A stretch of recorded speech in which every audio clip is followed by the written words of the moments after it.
இங்க பாருங்களேன், விதை போடாம முளைச்சு நிக்கிற பசலைக்கீரை.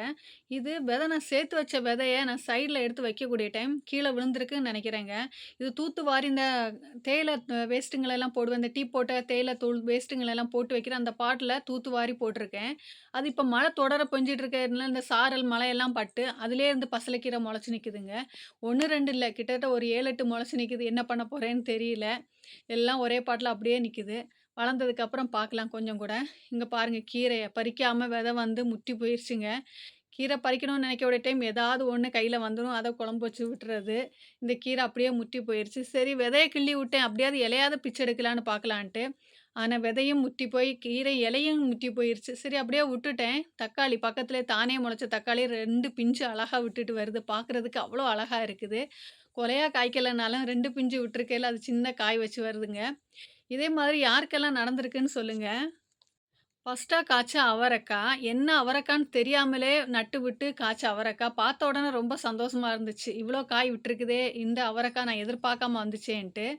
வந்த காய பறிக்காம விட்டிருந்து விட்டிருந்து அழகு பார்த்து அப்படியே விதையாயிருச்சுங்க. இப்ப விதைய தான் பறிச்சுட்டு இருக்கேன். இனி இதுலேருந்து ஒரு நமக்கு இப்ப நான் ஒரே ஒரு செடிய தான் விட்டேன். இனி இதுலேருந்து நமக்கு ஒரு 3 செடி நட்டு விட்டு 3லேருந்து காய் எடுக்கக்கூடிய டைம் கொஞ்சம் நெறையாவும் இருக்கும். சரி விதையாயிட்டே எடுத்துக்கலான்னு சொல்லி விதைய தான் ஃபர்ஸ்ட்டு எடுத்துக்கிட்டு இருக்கேன். 3 விதை கிடச்சிருக்கு. இனி எல்லாம் விதைய ஆயிருச்சு. அத நம்ம இனி பறிக்க முடியாது.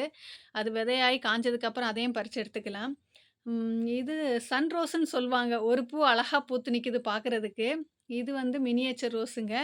அ பட்டன் ரோஸ். அந்த மினியேச்சர் ரோஸ்ல பட்டன் ரோஸுங்க. சின்ன சின்ன பூவா பூத்துட்ருக்கும். இந்த மல்லிப்பூ கூடலாம் வச்சு கெட்டலாம். கொஞ்சம் இந்த குண்டு மல்லி கூடலாம் வச்சு கட்டினா சூப்பரா இருக்கும் பார்க்கறதுக்கு.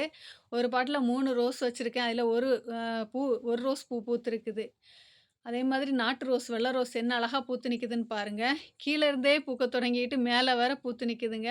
இது சீக்கிர நாள் தங்காது. சீக்கிரத்திலே உதிர்ந்து விடும். நல்ல வாசனையாவும் இருக்கும். பார்க்கறதுக்கு கொஞ்சம் நல்லாவும் இருக்கும். பளிச்சுன்னு இருக்கும். எல்லா சைடும் பூக்கக்கூடிய டைம் மொட்டு ஒரே அடியா எடுக்கும். அ எல்லா சைடும் பூத்துக்கிட்டே இருக்கும். சீக்கிரத்தில தொலைஞ்சும் போயிரும். இந்த இந்த பூவ பாருங்க. அழகா சன்ஃப்ளவர் மாதிரி இருக்கு. சின்ன சன்ஃப்ளவர் மாதிரி அவ்வளோ அழகா இருக்கு. ரோஸ பாருங்க ஃப்ரெண்ட்ஸ். ஒண்ணே ஒண்ணு தான் பூத்திருக்கு இந்த ரோஸு. அவ்வளோ அழகா இருக்கு. நின்னு 5 நிமிஷமோ, 10 நிமிஷம் நின்னு பார்த்து அழக ரசிச்சுட்டு வரலாம். அவ்வளோ அழகா இருக்குது.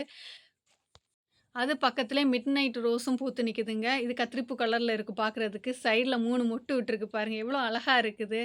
அந்த பூவும் அந்த 3 மொட்டுமாயிட்டு பார்க்கக்கூடிய டைம் நல்லா வாசனையானது. 3 சேர்ந்து விரிஞ்சு நின்னாலும் அழகா இருக்கும் பார்க்குறதுக்கு. இந்த ரோஸ பாருங்க. நான் ஃபர்ஸ்ட்டு காமிச்ச அந்த ரோஸ் தான். இது தாஜ்மஹால் ரெட் ரோஸ். பார்க்குறதுக்கு பாருங்களேன். அழகா ஹார்ட் மாதிரி இருக்கு உள்ளுக்குள்ள. பார்க்குறதுக்கு கூர்ந்து பார்த்தா அப்படி தெரியுது. எனக்கு பிடிச்சிருக்கு. இந்த வீடியோ பிடிச்சா லைக் பண்ணுங்க.